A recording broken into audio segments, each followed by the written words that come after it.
Everybody, how are you all? I'm Nupur. Welcome everybody to my YouTube channel Nature at the Very Core of Science.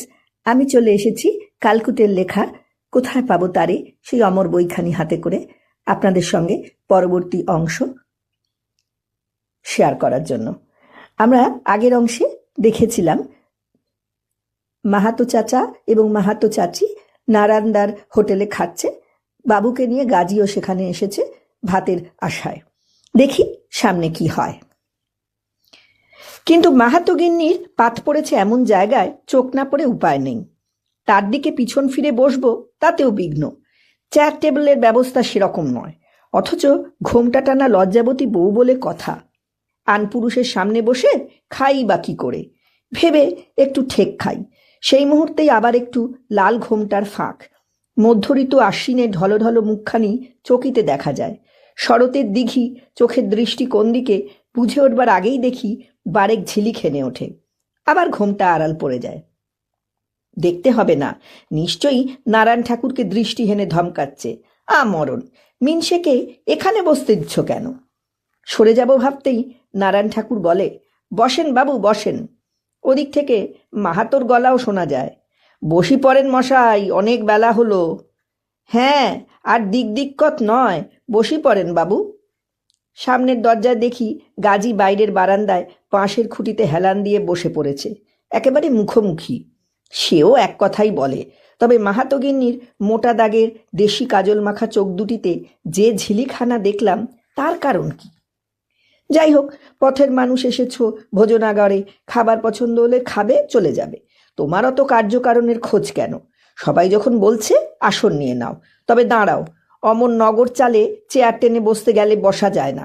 আর একটু হলেই তো টাল খেয়ে একেবারে ভুঁয়ে আসন নিতে হতো।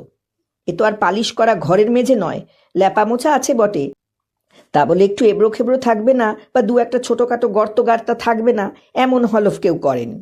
চেয়ার টান দিয়ে যেই বসতে গিয়েছি দেখি সেটা কাত হয়ে টলে যায়। 4 পায়ার 1 পায়া একটা গর্তে বসে গিয়েছে। নারায়ণ ঠাকুর হাত বাড়ায় ধরতে, তার আগেই সামলে নিয়ে বলি, ঠিক আছে ঠিক আছে। নিজেই টেনে তুলি চেয়ারের পায়া, তার মধ্যেই নারায়ণ ঠাকুরের ডিগডিগে রোগা শরীর থেকে গম্বুজ ফাটানো বাঁচ খাই হাঁক বেজে ওঠে, ফোঁচা, এই শালা ফোঁচা। একে ফোঁচা তাই শালা, দুটো শব্দই গালাগাল কিনা বুঝতে পারি না, কারণ অমন নাম আগে কখনো শুনিনি। যেন গালাগালের মতোই শোনায়। ছোঁচা যদি গালি হয়, ফোঁচাই বা নয় কেন? ডাকা মাত্রই এ ঘরের পিছন থেকে জবাব আসে, এই যে যাই ঠাকুর মশাই। গলা শুনে মনে হয় যেন হাঁড়ির ভেতর থেকে শব্দ আসছে, এবং স্বর আর্ত। দুব দুব শব্দে মাটি কাঁপিয়ে পিছনের দরজা দিয়ে সে ঢুকলো। সে একেবারে নারায়ণ ঠাকুরের বিপরীত। দানব তুল্য বললে দোষ হয় না, কিন্তু রঙের নিন্দে করতে পারবে না। হতে পারে তেলহীন রুক্ষু, গোটা গায়ে খড়ির দাগ, তাই বা দেখতে পাচ্ছি কোথায়?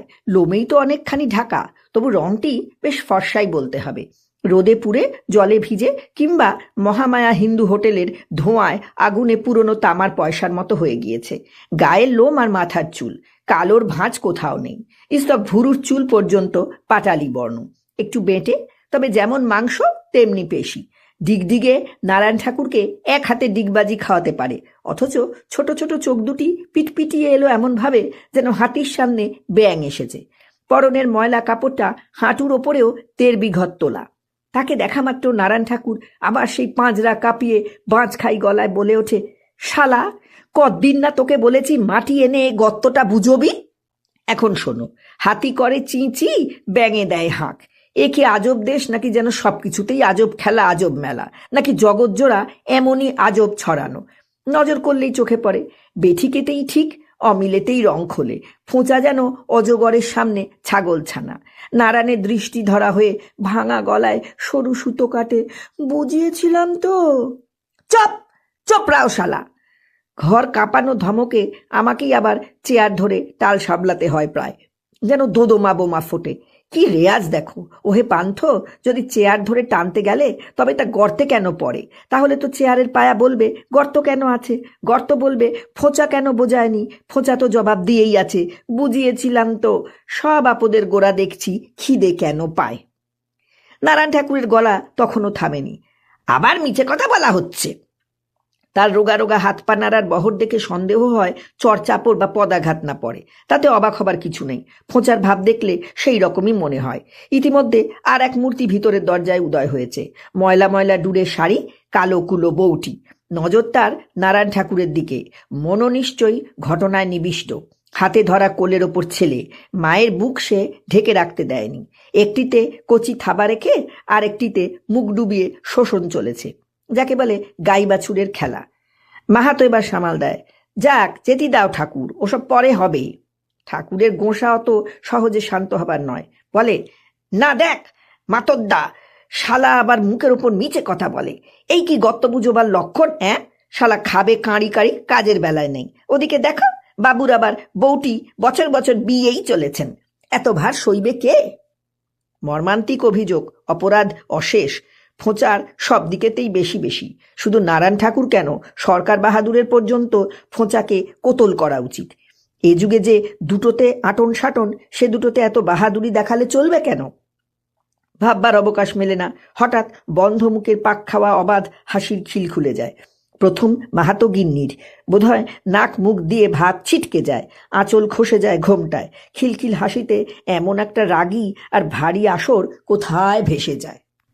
তারপর মাহাতো খুড়ো, সেই একই অবস্থা, তবে হাসির গলায় অজস্র কাশি, যাকে বলে দম ফাটানো। মাহাতোর সঙ্গে সঙ্গেই বাইরের দাওয়া থেকে গাজির হাসিও বেসামাল হয়ে উঠল।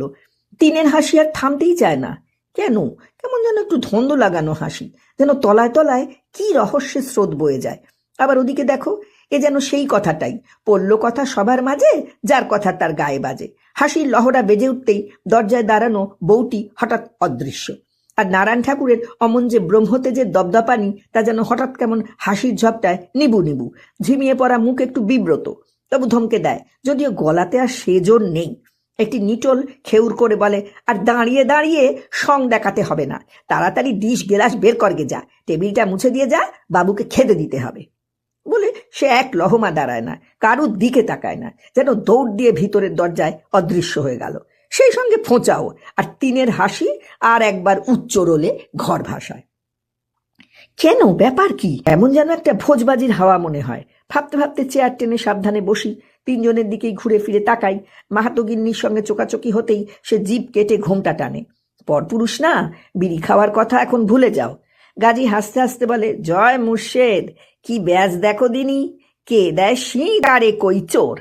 মাহাতোর হাসি আরো জোরে জোরে বাজে, বলে, ঘাস খেয়েই যায় ঘোড়ায়, মার খায় গাধায়, সেই গোত্তর হলি।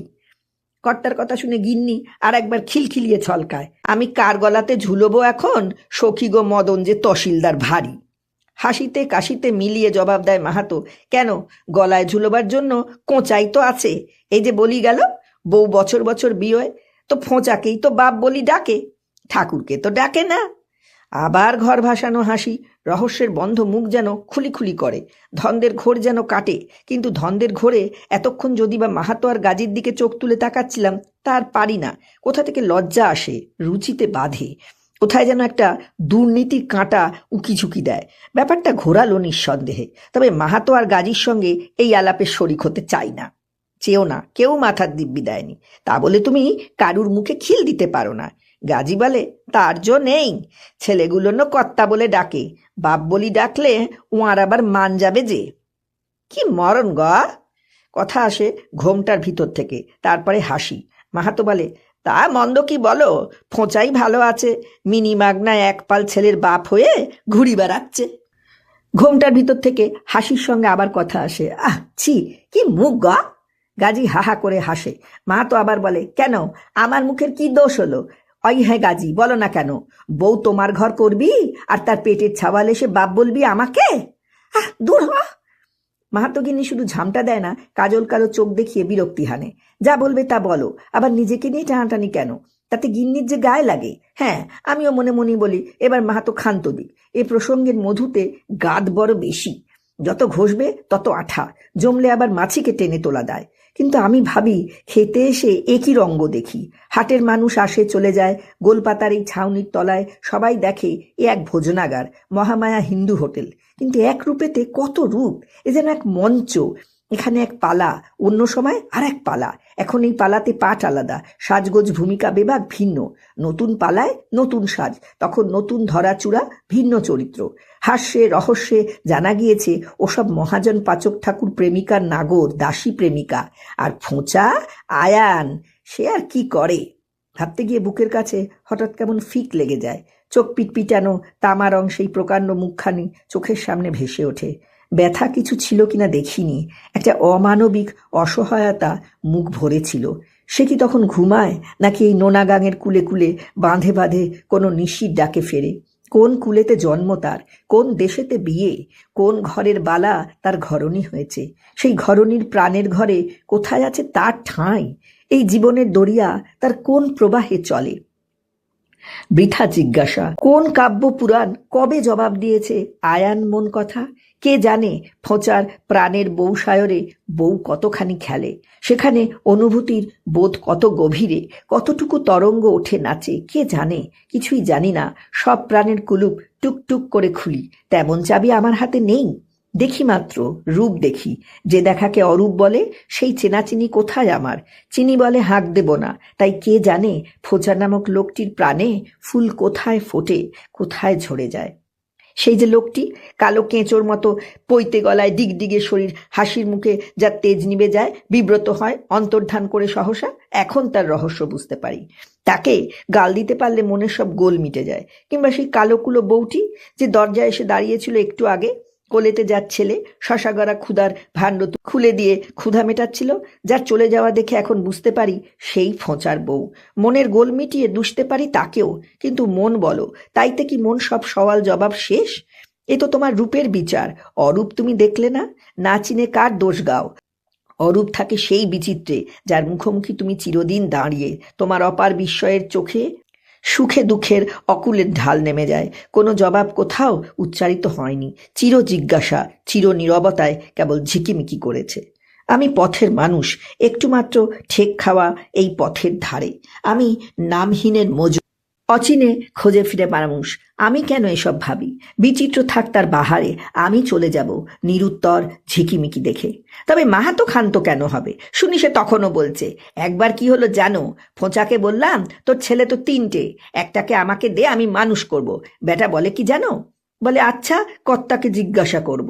সত্যি সে জিজ্ঞেস করবে তা কে জানে। এই গত সনের কথাই বলছি। আরতদারদের কাছে টাকা আদায়ে এসেছিলাম, একটু পরেই দেখি ঠাকুর একেবারে মার মূর্তি হয়ে এসি হাজির। হ্যাঁ, তুমি কোন সুবাদে ফোঁচার ছেলে চাও? হতে পারো তুমি বড় জোরদার, টাকার মঠ থাকতে পারে তোমার ঘরে, তা বলি কি ফোঁচার ছেলেরা জলে ভেসে এসেছে? তারা কি রাস্তার কুকুর বেড়াল? বোঝো দিনি ঠেলাটা, মস্করা করি একটা কথা বললাম। তার কথা শেষ হয় না, ঘোমটার ভিতর থেকে হাসির সঙ্গে খুশির গলা বাজে। বেশ করেছিল, ঠিক বলেছিল। গাজী বলে ওঠে, অয়, এবার যা বোঝবার তা মনে মনে বোঝো। কোথায় কার টান, যা বলো তা বলো। রক্তের টান বলে একটা কথা আছে তো। কান পেতে আছি, মাহাতোর কথা শুনতে পাবো বলে কোনো কথাই আসে না সেখান থেকে। কিন্তু আমার চোখে তখন সহসা ডিগডিগিয়ে ঠাকুরের মুখটা ভেসে ওঠে। না, দোষগুণের বিচারে যাব না, তবে কবুল পড়ি, কেবল যে প্রেমিক নাগর মনে করেছিলাম সে বড় মিথ্যে। শুধু প্রেমিক নাগর নয়, জীবের মধ্যে মহৎ যে সেই পিতৃদেবকে দেখি। রূপেতে নয়, অরূপে ধরা পড়েছে। নাম যাদের ফোঁচার ছেলে, তাদের বাঘের মতো আগলে থাকে নারায়ণ ঠাকুর। আসলকে চেনা হলে আর রূপের ধন্দ থাকে না। মন কি যন্ত্র দেখো, ঠাকুরটাকে ভালো লেগে যায়। কিন্তু ওদিকে নীরবতা একটু অবাক লাগে। ফিরতে দেখি সেই কালোকুলো বউটি এসে ঢুকেছে, এক হাতে ছেলে ধরা, অন্য হাতে বালতি। স্বাস্থ্যটি বেশ আঁটো সাঁটো, মানুষটিও খাটো খুটো, সাজগোজ কিছু নেই তেমন। দেখলে বুঝবে বসে খাওয়ার শরীর নয়। মাহাতো-গিন্নির মুখ আমি দেখতে পাই না, কিন্তু ফোঁচার বউয়ের সঙ্গে নিশ্চয়ই নজর চালাচালি হয়, তাই একটু হাসি দেখা যায় তার মুখে। বালতি শুদ্ধ এসে দাঁড়ায় টেবিলের সামনে, বালতি রেখে তার ভিতর থেকে টেনে তোলে জল ন্যাকড়া। একে আমরা ন্যাকড়া বলি না, নেতা বলি। হাত তুলে তাড়াতাড়ি সামাল দিই, থাক থাক, কি করবে? নেতার রং দেখে আর মোছা টেবিলে খাবার ইচ্ছা নেই, তার চেয়ে অমোছা এই শুকনো টেবিলই ভালো। যদিও অনেক দিনের তেলে জলের নেতা মোছার যত্নে এই টেবিলের রঙও এখন নেতার মতোই হয়েছে। তক্তার মাঝে মাঝে পোয়া ইঞ্চির ফাঁক। নেতার এত আদর যত্নে এখনো কেন ঘুম ধরেনি কে জানে। বললাম, মুছতে হবে না, এমনি থাক। বউটি যেন কথা ধরতে পারে না, তাই কি করবে বুঝতে না পেরে এদিক ওদিক চায়। গাজী বলে ওঠে, বাবু যা বলে তাই করো, আর মোছামুছির দরকার নেই। বউ কি বোঝে না বোঝে জানি না, নেতা বস্তুটি বালতিতে ফেলে তাড়াতাড়ি নিজের শুকনো আঁচল দিয়ে টেবিলটা ঝেড়ে দেয়। একেবারে এমনি কি খেতে দেওয়া যায়? একটা নিয়ম আছে তো। তাকিয়েছিলাম বউটির মুখের দিকেই, হয়তো সে তাকাবে, চোখের দিকে দেখে তার মনটা হয়তো বুঝবো, কিন্তু সে তাকায় না। যেমন করে মাহাতো গিন্নির দিকে তাকিয়ে হেসেছিল, তেমনি একটু হাসে আপন মনে। সেটা লজ্জা কিংবা আর কিছু বুঝতে পারি না, বরং বলি সংকোচের একটা মাধুর্য যেন আছে। কোলের ছেলেটা আঁচল টেনে খুলতে যায়, বাঁ হাত দিয়েই তাকে একটু থামিয়ে দিয়ে বালতি নিয়ে সরে যায়। মাহাতো গিন্নির দিকে তাকিয়ে বলে, নেতার রংটাই অমনি, বলে চলে যায়। বুঝতে পারি আমার মন তখন এক দুর্নীতির কালি খোঁজে বউটির সর্বাঙ্গে, কিন্তু কোথায় যে সেই পরকীয়ার কালো কালি দেখতে পেলাম না। ইতিমধ্যে ফোঁচার আবির্ভাব। সে আমার সামনে রাখে চিনেমাটির শানকি, যার নাম প্লেট, আর কাচের গেলাসে জল। আবার দেখো কি রেয়াজ, নিজেকে নিয়েই মরো তুমি, এ কি ঝামেলা। ফাটাফুটি মাকড়সার জালের দাগ দেখি প্লেটে, এদিক ওদিক ভাঙা। কি করব, মন পরিষ্কার হয় না যে। লজ্জা আর অস্বস্তিতে এবার করুণ স্বরেই বলি, কলা পাতা আছে? ফোঁচা একেবারে গোল হয়ে বেঁকে পড়ে, ঘাড় নেড়ে ভাঙা গলায় বলে, হ্যাঁ আছে। কলা পাতায় খাবেন? হ্যাঁ। একটু যেন অবাক হয় ফোঁচা, বলে, বাবুরা তো এতেই খান কি না, আচ্ছা নিয়ে আসি। বলে সে প্লেট তুলে নিয়ে যায়। আমি বলি, পাতাটা একটু জল দিয়ে ধুয়ে এনো। আজ্ঞে। আবার তাড়াতাড়ি বলি, পাতাটা যেন নেতা দিয়ে মুছো না। আজ্ঞে। জবাবটা প্রায় ভেতর ঘর থেকেই আসে। মাহাতো হেসে উঠে বলে, দেখো কেমন মজা, আর আমাদের এদিকে কেউ কলা পাতায় খেতে দাও, অমনি বাবুর মেজাজ খারাপ। হেই, থালায় দিতে পারো না? গাজী বলে, আমি আবার ভাবি বাবুর বুঝি চীনামাটির শানকিতেই ভালো হবে, তা এই ভালো। ওদিকে মাহাতো গিন্নির ঘোমটা একটু সরে, বুঝতে পারি চোখাচোখি গাজীর সঙ্গে। একটু পরেই পাতা এসে যায়, ধোয়া কচি সবুজ পাতায় তখনও জলের কণা। এবার চোখেও মনে একটু ঝলক লাগে। তারপর পিছন পিছনেই নারায়ণ ঠাকুর হাতা দিয়ে গরম ভাত দেয় পাতে, দুটি বেগুন ভাজা পাশে দিয়ে ডাল তোলে হাতায়। রূপে গন্ধে ঠিক চিনতে পারার উপায় নেই কি ডাল। তাছাড়া এবার মনে মনে প্রতিজ্ঞা, কোন পাত্র থেকে কি পাত্র দিয়ে ঢেলে দেয় চেয়ে দেখব না, যে ডালই হোক। ধোঁয়া দেখে বুঝেছি গরম। ডাল দিয়ে মেখে ভাত মুখে দিতে যাব, হঠাৎ গাজীর সঙ্গে চোখাচোখি হয়ে যায়। হতেই গাজী একটু হাসে, বলে, অনেক বেলা হয়ে গেছে, দেরি হয়ে গেল বাবু। কিন্তু আমার হাতের গড়াস হাতেই থেকে যায়, মুখে তোলা হয় না। আমি নামহীনের মজুর, অচিনের সন্ধানী, তবু মনের রসের ধারা কি এই প্রাণে পাক খায় না? কেবল যে একটা মোচড় লাগে মুখে তা নয়, শুনি কে যেন আমার মধ্যে ধিক্কার হেনে ভর্ৎসনা করে। এক মুহূর্ত চোখ ফেরাতে পারি না গাজীর মুখ থেকে। ফাটা ফাটা মুখখানি যেন হাসির তরঙ্গে তরঙ্গে ভাঁজ লেগেছে, কোথাও একটুও মালিন্য নেই। কিন্তু বেলা যায়, তোমার পেট জ্বলে। মুর্শেদের নামের মজুর কি মানুষ নয়? সঙ্গীকে ভুলে যাও, এ তোমার কেমন ক্ষুধা হে?